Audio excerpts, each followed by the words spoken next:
Hello all, అందరికీ నమస్కారం. రాత్రి పడుకునే ముందు మా చిన్న పాప ఒక మంచి కథ చెప్పమని అడిగింది నన్ను. సరే అని చెప్పి కథ చెప్పడం స్టార్ట్ చేశాను. రామాపురం అనే గ్రామంలో 12 సంవత్సరాల క్రితం ఇద్దరు బాల్యమిత్రులు వాళ్ళ చదువుని అప్పుడే కంప్లీట్ చేసి ఒక చిన్న జాబ్ ద్వారా వాళ్ళ కెరీర్ని స్టార్ట్ చేశారు. అదే ఊరిలో ఒక పెద్దతను చాలా పెద్ద చదువులు చదివి ఒక చిన్న జాబ్ ద్వారా అతను కూడా కెరీర్ స్టార్ట్ చేశాడు. ఇతనే మన కథలో కథానాయకుడు. ఈ అన్నయ్య కాని అన్నయ్య ఈ ఇద్దరు బాల్యమిత్రులతో స్నేహం చేయడం స్టార్ట్ చేశాడు. అతి కొద్ది కాలంలోనే వీళ్ళ ముగ్గురు మంచి స్నేహితులయ్యారు. అన్నయ్య కాని అన్నయ్యకి ఎటువంటి సహాయం కావాలన్నా వీళ్ళిద్దరూ బాగా హెల్ప్ చేసి సపోర్ట్ చేసేవాళ్ళు.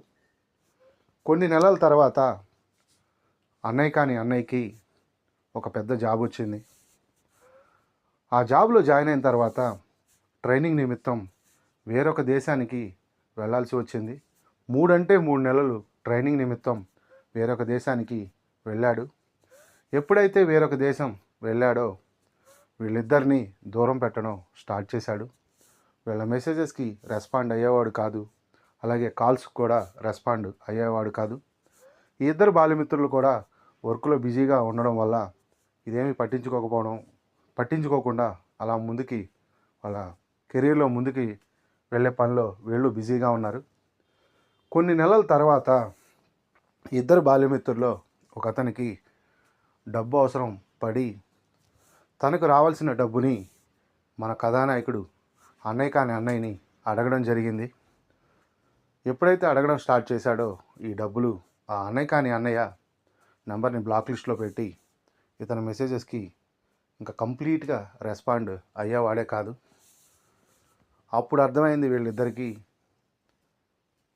మనకి ఎదురు దెబ్బలు తగిలినాయి అని చెప్పి వీళ్ళిద్దరూ అవేమి పట్టించుకోకుండా కెరియర్లో బాగా ముందుకు వెళ్ళాలి అని బాగా కసిగా పట్టుదలగా ప్రయత్నించి కెరీర్లో ముందుకి దూసుకుపోయారు.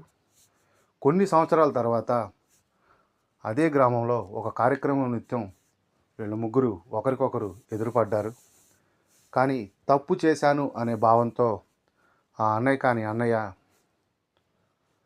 తలదించుకుని వీళ్ళ ముందు నుంచి అలా వెళ్ళిపోయాడు. ఈ కథలో నీతి ఏంటంటే డబ్బును బట్టి పరిస్థితులను బట్టి స్నేహం అనేది చేయకూడదు. స్నేహం అనేది చాలా స్వచ్ఛమైనదని చెప్పి మా పాపకి నేను చెప్పాను.